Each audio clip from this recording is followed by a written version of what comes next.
Well, they scored first, so that was a challenge for us. Loud building, so that's something we had to play through. Did a good job with it. Got the next one, so it doesn't get extended. To get your footing under you, so now you're into the second period, feeling better about your game. And I thought we were the better team in the second period. And I did what we had to do in the third. I thought we played the right way. Still tried to attack when the situation dictated, but didn't want to give them easy chances. And obviously took a penalty there. They capitalized, got a fortunate goal. But at the end of the day, no panic. Just take care of business. Play the right way. End up getting the win. That's what we came here for. So I think we're the better team. But usually when you watch the game, then you can get a better feel for it. But I never felt we were in trouble tonight. Early on, maybe we weren't moving our feet on the breakouts. I thought, and it seemed like we took longer to get into it than we did in Game 3 for whatever reason. I don't know if it's a late start, more urgency for Winnipeg, could be all those things. But once we got past that and got our legs going, then I thought our game was pretty good. What do you think of Brossoit tonight, and specifically that first save on Shifley early in the game? Yeah, listen, those are the ones you need, right? Timely saves. I don't think he's had to make a lot of those ones the last 3 games where we have breakdowns. We got caught a little there on a pinch. But LB's been good for us, but kind of how he's been all year.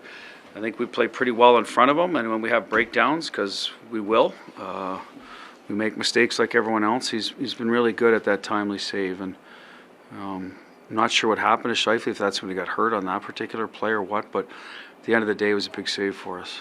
Rick said that the chances feel like they're even, and the pucks are going in for you guys, and they're not for them. Do you feel like you guys are getting the better of them, especially at 5-on-5? I do. But earlier today, you talked about Howden, how Mark can kind of create space for him in his straight line play. Is that what you envisioned in today's game? Well, that play by Mark in the third was unbelievable. And that's what he does, right? I was talking to someone today about, maybe it was Gary asked me, somebody about processing it versus speed and both and having one or the other or both, whatever. That's Mark, right? Processing the game. Guys are going by him, and it's pressure situation, and he, making plays in the third period, and really how he could have buried that one. That was a hell of a play. So Howie has been really good adding a dimension to that line. Now, I'm sure you could plug other guys in there, and the line would look good, because I think Stevie and Mark are just a really good complement to each other. They seem to find each other on the ice, look for each other. So, but right now, if Howie can do it, it balances the rest of our lines, and that's the hope for now. You've been relying on your depth, especially in the last 2 games. Is it, you get tempted to stray from it sometimes? Do you have to be disciplined, or is it easier to just go? No, and we've relied on it for 82 games during the regular season too. Like this is not something we've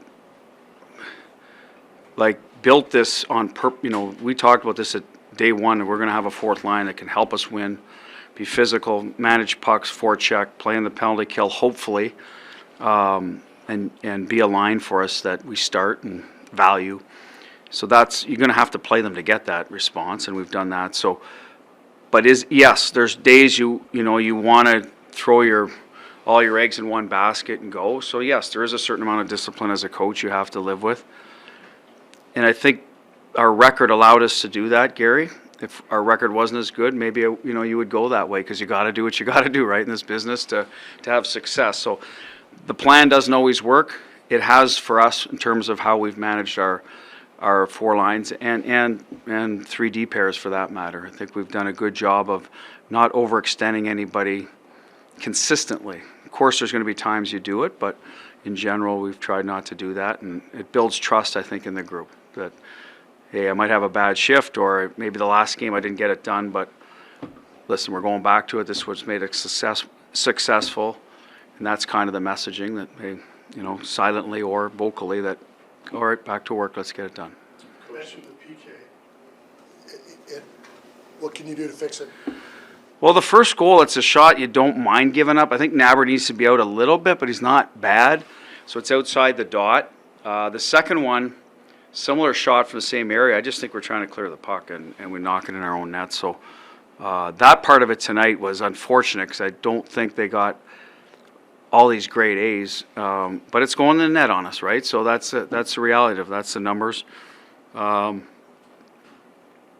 to Johnny about it, about sometimes maybe we need to be more aggressive in those situations and just live with the result because it might cause some stress on them, and especially if they had got another one, because Scheifele's a big part of it, and Morrissey, right? Those guys that handle the pucks a lot, so maybe they lose some of their chemistry. A little pressure could help us. So that's something we'll have to look at in Game 5. You don't want to change kind of what you've done all year. Like our 5-on-5 play, you want to sort of blend into the PK as well, right? You don't want to play one way on the kill and another way. I just think it's easier for everybody. So we have to be careful with that and live with it and coach it better, right? We just got to do a better job, and we'll keep hammering away on it. Coach, some really good teams in your past. Is the depth you have here with the 18 skaters unique, or is it just kind of... No, this is pretty good depth. I think this is and the farther you go along here, in this time of the year, you find out more about your team, right? In crunch time a little bit. So, look at this series. It's different people. Like, it's not, you can't just say our best players win the series for us. We've got different people scoring. Barbashev and Coley have both scored goals in the road here, playing on the fourth line. Howie was on the fourth line all year, moves up, has scored. Amadio, we're getting production from, and I still think there's room to grow for a few lines, Now Stevie and Stoney are hit, tonight's their night. Maybe tomorrow it'll be Carly and Smitty, then Jack and Marsh, whatever the case may be. So, no, I think, listen, the teams I had in Boston, there was good depth. I think that's why they're a good hockey club and still are this year, obviously, if you've watched them. And that's important. But some of that, goes to outside my pay grade sort of stuff, how a roster's built and all that stuff. And, I got here and the roster's pretty much in place, and I'm thankful for it because it's how you use it is obviously my job. And I think we have done a good job as a staff plugging people into roles that maybe they wouldn't have got in the past, and we're getting some production from it. It helps now, right? This time of year when you can roll through 4 lines and be comfortable with it. Were there any big differences you noticed third period tonight compared to the last game when you guys were protecting? I didn't think we were bad. Honestly, everyone, it's like, I thought we were, okay, could we have attacked more in certain times? Yes, we still generated some chances early. I remember Carly had a back door, and Nick Waugh was in the slot, so we were trying to extend the lead. But, they made some plays and scored some goals. And, again, I go around the league tonight, another game that goes that way. So, and again, I was asked that question today, what's going on? I don't have a magic answer. It's just, it's happening. Teams are, they're in it to the bitter end, and we were in it again to the last 20 seconds, whatever. So I thought our third period was better today. I will say that. I thought we limited some of their offense better. But I wasn't that upset when I went home and watched the third period. It's like, yes, we could have done some things better, but it wasn't all the sustained pressure, one shift after another, mismanaging pucks. They just, did some good things. And tonight they didn't do as many good things, and we have to take some credit for that as well. Some of that's, they miss an offensive guy to generate some of that too. So some of that you're catch a break there. How difficult is it to close out a series? Well, the fourth one's usually the toughest, and we'll see. The message to the guys tonight was you got to be ready for Winnipeg's best game tonight. They're at home. It's game 4. It's a big swing game, and now that's it, right? So for them, team has to be ready to play. They came in game 1 and outplayed us, and they won. So they know they can do it in our building. We were better in game 2, so got our game back in order. So the message for us is we haven't won anything yet. It's you need to win 4, right? So we're happy about this one. But we'll take the day off tomorrow, get home, and then sort of refocus and reset on what we need to do better to close it out.